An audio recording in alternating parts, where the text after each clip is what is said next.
Welcome back to official Akhtar Rahman sir YouTube channel. एका नवीन व्हिडिओमध्ये आपले पुन्हा एकदा स्वागत आहे। विद्यार्थी मित्रांनो, आजच्या या व्हिडिओमध्ये आपण भूगोल प्रिवियस इयर क्वेश्चन पेपर पाहणार आहोत। पूर्वीच्या परीक्षेमध्ये जी प्रश्नपत्रिका आपल्याला विचारण्यात आली होती, आज आपण त्या प्रश्नपत्रिकाचा ॲनालायसिस करणार आहे। तुम्हाला माहीत आहे की भूगोल हा विषयाचा जे पेपर असणार आहे ते सोमवार 17 मार्च रोजी आहे। तर त्यापूर्वी आपण आपल्यासाठी ही प्रॅक्टिस जी असणार आहे ते अत्यंत इम्पॉर्टंट असणार आहे मित्रांनो। तर चला व्हिडिओ सुरू करूया। व्हिडिओ सुरू करण्या अगोदर आपण जर आमच्या चॅनलवर नवीन असाल तर प्लीज चॅनलला सबस्क्राईब करा। साईडचं जे बेल नोटिफिकेशन आहे त्याला देखील ऑन करा, जेणेकरून आपल्याला वेळेवर नोटिफिकेशन मिळेल। डिस्क्रिप्शनमध्ये जाऊन आपण आमच्या टेलिग्राम आणि व्हॉट्सअप ग्रुपला सुद्धा जॉईन करू शकता, तिथे तुम्हाला हे प्रश्नपत्रिका पाहायला मिळेल। ओके, व्हिडिओला प्लीज लाईक करा। तर हे बघा, अशा प्रकारे तुम्हाला प्रश्नपत्रिका विचारली जाते। बोर्डाचीच ही प्रश्नपत्रिका आहे आणि सगळी जी प्रश्नपत्रिका येत आहे, आता जवळपास 9 पेपर झालेले आहे। तुम्ही पहा 2021 ते 2024 मध्ये जे प्रश्नपत्रिका जो क्वेश्चन पेपर तुम्हाला दिलेले होते किंवा जे प्रश्न तुम्हाला विचारण्यात आले होते तेच प्रश्न प्रत्येक विषयामध्ये रिपीट होत आहे। तर आज आपण भूगोल विषयाचे काही म्हणजे क्वेश्चन पेपर पाहणार आहोत। तर हे बघा, प्रश्न असा आहे की प्रश्न तुम्हाला अशा प्रकारेच पाहायला मिळेल। प्रश्न क्रमांक 1 जे आहे ते 4 गुणांसाठी या ठिकाणी तुम्हाला विचारला जातो की अचूक पर्याय निवडून विधाने पूर्ण लिहा। तर हे बघा मित्रांनो, आपल्याला एक प्रश्न आणि 4 ऑप्शन या ठिकाणी दिले जातात आणि त्यापैकी योग्य पर्याय निवडायचा असतो, म्हणजे राईट आन्सर आपल्याला काय या ठिकाणी सिलेक्ट करायचा असतो। तर हे बघा, प्रश्न असा विचारलेला आहे की पॅटर्नल या दलदलीच्या प्रदेशात डॅश डॅश आढळतात। अशा प्रकारे आपल्याला प्रश्न विचारलेला आहे आणि 4 ऑप्शन या ठिकाणी दिलेले आहे। बरोबर उत्तर असणार आहे ऑप्शन क्रमांक 3, महाकाय ॲनाकोंडा। काय असणार आहे आपला योग्य उत्तर या ठिकाणी असणार आहे। ओके, यानंतर दुसरा प्रश्न विचारण्यात आला होता की तुम्ही पाहू शकतात प्रश्न क्रमांक 2, लोकसंख्येच्या वितरणावर डॅश डॅश हा घटक परिणाम करतो। अशा प्रकारे प्रश्न आपल्याला विचारण्यात आला होता आणि 4 ऑप्शन या ठिकाणी सुद्धा दिलेले आहे आणि बरोबर उत्तर जे असणार आहे ते असणार आहे प्राकृतिक रचना। आपल्याला जस्ट उत्तर टाकून या ठिकाणी योग्य पर्याय पूर्ण करायचा आहे, म्हणजे इथे तुम्हाला जे प्रश्न आहे प्रश्नासोबत तुम्हाला उत्तर सुद्धा या ठिकाणी काय आहे ते लिहायचं आहे, कारण योग्य पर्याय निवडून पर्याय आपल्याला पूर्ण करायचा आहे। त्यानंतर प्रश्न क्रमांक 3 या ठिकाणी विचारला होता की हे बघा, तुम्ही पाहू शकतात ब्राझीलमध्ये सर्वत्र सामान्यपणे डॅश डॅश वाहतूक आढळते। अशा प्रकारे आपल्याला प्रश्न विचारण्यात आला होता आणि 4 ऑप्शन आपल्याला इथे दिलेले आहे आणि बरोबर उत्तर असणार आहे रस्ते, म्हणजे ब्राझीलमध्ये सर्वत्र सामान्यपणे रस्ते वाहतूक आढळते। ओके, यानंतर पुढचा प्रश्न विचारण्यात आला होता की तुम्ही पाहू शकतात प्रश्न क्रमांक 4। हे बघा, प्रश्न क्रमांक 4 या ठिकाणी दिलेला आहे की क्षेत्र भेटी दरम्यान माहितीच्या संकलनासाठी डॅश डॅश या साहित्याची आवश्यकता असते। अशा प्रकारे प्रश्न आपल्याला विचारण्यात आला होता आणि 4 ऑप्शन दिलेले आहे, तुम्ही पाहू शकतात आणि बरोबर उत्तर असणार आहे प्रश्नावली, म्हणजे क्षेत्र भेटी दरम्यान माहितीच्या संकलनासाठी प्रश्नावली या साहित्याची आवश्यकता असते। अशा प्रकारे प्रश्न क्रमांक 1 आपल्याला 4 गुणांसाठी या ठिकाणी विचारण्यात आलेला होता। अशाच प्रकारचे प्रश्न तुम्हाला 17 तारखेला पाहायला मिळेल। यानंतर पाहूया पुढचा प्रश्न, म्हणजे प्रश्न क्रमांक 2। आता हे बघा, प्रश्न क्रमांक 2 सुद्धा तुम्हाला काय आहे ते 4 गुणांसाठी या ठिकाणी विचारण्यात आलेला आहे। म्हणजे येथे प्रश्न आहे की वेगळा घटक ओळखा, म्हणजे हे डिफरंट घटक जे आहे ते आपल्याला या ठिकाणी काय करायचं आहे, ओळखायचं आहे। 4 ऑप्शन आपल्याला इथे दिलेले आहे। प्रश्न आहे की ब्राझीलच्या किनारपट्ट्यावरील राज्ये। अशा प्रकारे प्रश्न तुम्हाला विचारण्यात आलेला होता आणि असेच प्रश्न तुम्हाला पाहायला मिळेल 17 मार्चला। तर हे बघा, या ठिकाणी जे वेगळं घटक असणार आहे ते असणार आहे ऑप्शन क्रमांक 4 ऑक्रे, डी आपला काय असणार आहे बरोबर उत्तर या ठिकाणी असणार आहे। यानंतर पुढचा प्रश्न विचारण्यात आला होता की तुम्ही पाहू शकतात सगळे हे ऑब्जेक्टिव्ह प्रश्न आहे। जवळपास 8 प्रश्न तुम्हाला प्रश्न क्रमांक 1 मध्ये 4 आणि प्रश्न क्रमांक 2 मध्ये 4 असे एकूण 8 प्रश्न तुम्हाला त्या ठिकाणी विचारले जातात। भारतातील अति जास्त पर्जन्याचे प्रदेश, अशा प्रकारे प्रश्न विचारलेला आहे आणि वेगळा जे घटक असणार आहे ते असणार आहे ऑप्शन क्रमांक 1। ऑप्शन क्रमांक 1 म्हणजेच पश्चिम राजस्थान हे आपलं काय असणार आहे बरोबर उत्तर असणार आहे, कारण या ठिकाणी हे वेगळा घटक दिलेला आहे। त्यानंतर पुढचा प्रश्न विचारण्यात आला होता, तुम्ही पाहू शकतात की प्रश्न क्रमांक 3 तुम्हाला या ठिकाणी विचारण्यात आलेला आहे की ॲमेझॉन नदीच्या उपनद्या। आता हे बघा, या ठिकाणी जे बरोबर उत्तर असणार आहे ते असणार आहे पॅरोना नदी, कारण हे काय आहे वेगळा घटक या ठिकाणी असणार आहे।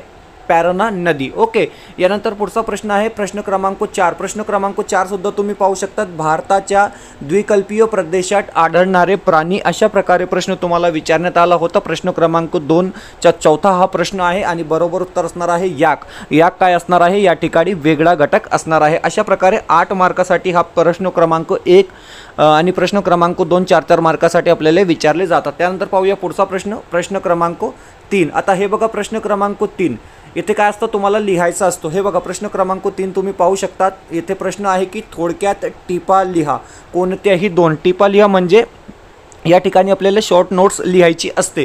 त्यासाठी तुम्हाला 4 गुण या ठिकाणी दिलेले आहे आणि 3 प्रश्न विचारलेले आहे।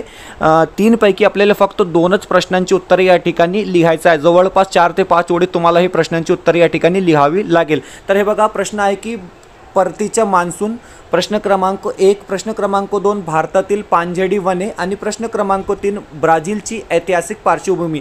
अशा प्रकारे 3 प्रश्न आपल्याला विचारण्यात आले होते। प्रश्न क्रमांक 3 आणि 2 आपल्याला या ठिकाणी लिहायचं आहे। प्रत्येकी प्रश्नाचे उत्तर लिहिण्यासाठी आपल्याला या ठिकाणी 2-2 मार्क मिळणार आहे। अशा प्रकारे 4 मार्कासाठी आपल्याला प्रश्न विचारले जातात। एकूण 12 मार्काचे प्रश्न क्रमांक 3 झालेले आहे। 1, 2 आणि 3 4-4 मार्कासाठी प्रत्येक प्रश्न या ठिकाणी विचारला जात आहे।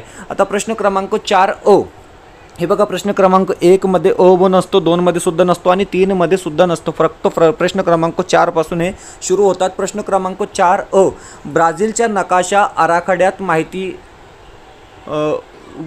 व सूची तयार करा, अशा प्रकारे प्रश्न आहे। हे बघा तुम्ही पाहू शकतात, ब्राझीलचा नकाशा आपल्याला इथे दिलेला होता आणि तिथे सूची तयार करायची होती। अशा प्रकारे काही प्रश्न त्या ठिकाणी तुम्हाला तयार करायचे होते। हे बघा प्रश्न आहे, ब्राझीलमधील सर्वोच्च शिखर कोणते, तर हे तुम्हाला कुठे पाहायला मिळेल, नकाशामध्ये। नकाशा तुमच्या पेपरमध्ये दिलेला असतो, तुम्ही हे लक्षात ठेवा। साओ फ्रान्सिस्को नदी, मोराझा बेट, पंपास, विषुववृत्त आणि ब्राझीलची राजधानी। अशा प्रकारे जवळपास 6 प्रश्न विचारलेले आहे। यापैकी कोणतेही 4चे उत्तर तुम्हाला त्या ठिकाणी द्यायचे असते आणि नकाशा जे आहे ते तुम्हाला प्रश्नपत्रिकेमध्ये दिला जातो। अतिशय सोपा हा वर्क असतो। यानंतर पाहूया 4 मार्कासाठी हे सुद्धा या ठिकाणी विचारलं जातं। जवळपास 16 मार्काचा आपला पेपर या ठिकाणी पूर्ण झालेला आहे। त्यानंतर प्रश्न क्रमांक 4 आ, आता हे बघा प्रश्न क्रमांक 4 आ इथे दिलेला आहे की खालील भारताच्या नकाशाचे वाचन करून खालील प्रश्नांची उत्तरे कोणतेही 4। आता हे बघा भारताचा नकाशा आपल्याला या ठिकाणी दिलेला आहे आणि 4 प्रश्नांची उत्तरे आपल्याला या ठिकाणी द्यायची आहे। जशा प्रकारे आपण ब्राझीलच्या नकाशाची उत्तरे या ठिकाणी दिलेली आहे,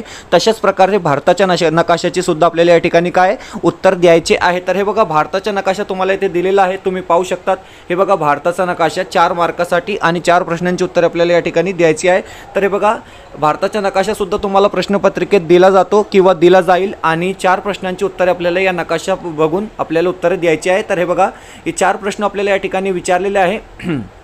तुम्ही पाहू शकतात, वरील नकाशाचे शीर्षक व उपशीर्षक काय आहे, तर योग्य उत्तर असणार आहे राष्ट्रीय महामार्ग व प्रमुख बंदरे। मी तुम्हाला उत्तरे दाखवणार आहे। ओके, कोणत्या भागात रस्ते मार्गाची घनता जास्त आहे, प्रश्न क्रमांक 3 पश्चिम किनाऱ्यावरील 2 बंदरांची नावे लिहा। प्रश्न क्रमांक 4 पोरबंदर ते सिलचर महामार्गांचे नाव लिहा आणि प्रश्न क्रमांक 5 कोलकाता जवळील बेटांचे नाव काय, तर न्यू मूर बेट। अशा प्रकारे आपलं उत्तर असणार आहे। तुम्ही हे उत्तरे पाहू शकतात आपल्या स्क्रीनमध्ये। 5चे 5 उत्तर या ठिकाणी तुम्हाला दिलेले आहे आणि अशाच प्रकारचे 5 पैकी कोणतेही 4 प्रश्नांची उत्तरे तुम्हाला या ठिकाणी काय असते द्यायची असते। 4 मार्क प्रत्येकी 1 मार्कासाठी 1 उत्तर आपल्याला या ठिकाणी लिहायचा असतो। अशा प्रकारे आपला जे प्रश्न आहे ते 20 मार्कासाठी प्रश्नपत्रिका या ठिकाणी पूर्ण झालेली आहे। यानंतर पाहूया पुढचा प्रश्न। आता हे बघा प्रश्न क्रमांक 5, प्रश्न क्रमांक 5 तुम्ही पाहू शकता या ठिकाणी विचारलेला आहे की 6 मार्कासाठी आपल्याला प्रश्न क्रमांक 5 याचे विचारला जातो आणि भौगोलिक कारणे लिहा, म्हणजे रिझन आपल्याला या ठिकाणी काय आहे ते लिहायचे असते, कोणतेही 2। ओके, 2 रिझन आपल्याला या ठिकाणी लिहायचे असते आणि जवळपास 4 प्रश्न हे तुम्ही पाहू शकता। ते 4 प्रश्न आपल्याला या ठिकाणी विचारलेले आहे। 4ही प्रश्नाची उत्तरे लिहायची काही आवश्यकता नाही।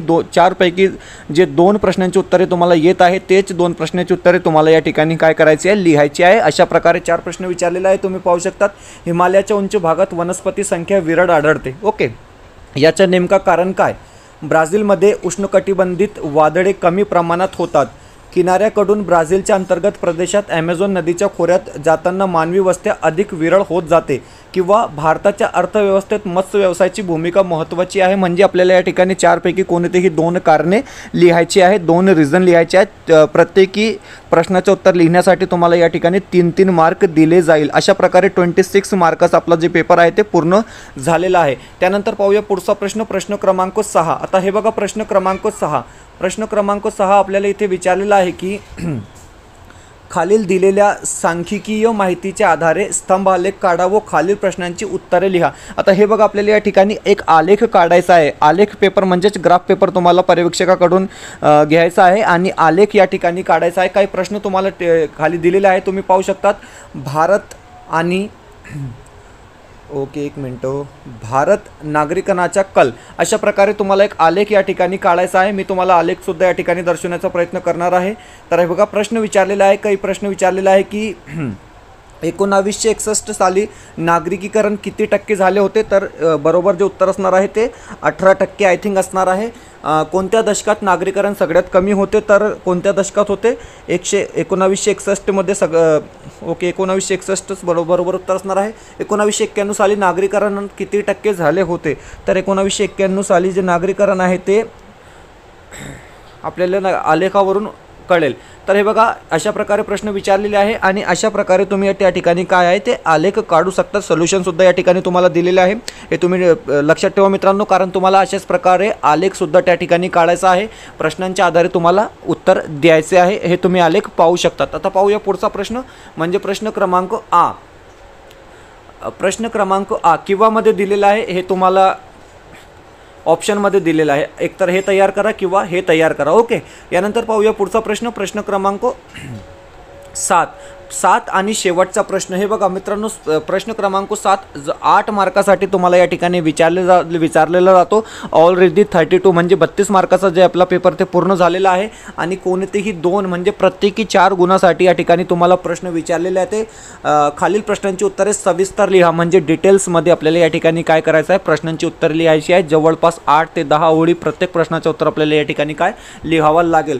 कारखान्यास भेट देण्यासाठी प्रश्नावली तयार करा. ओके, ब्राझीलच्या किनारी प्रदेशाची माहिती लिहा.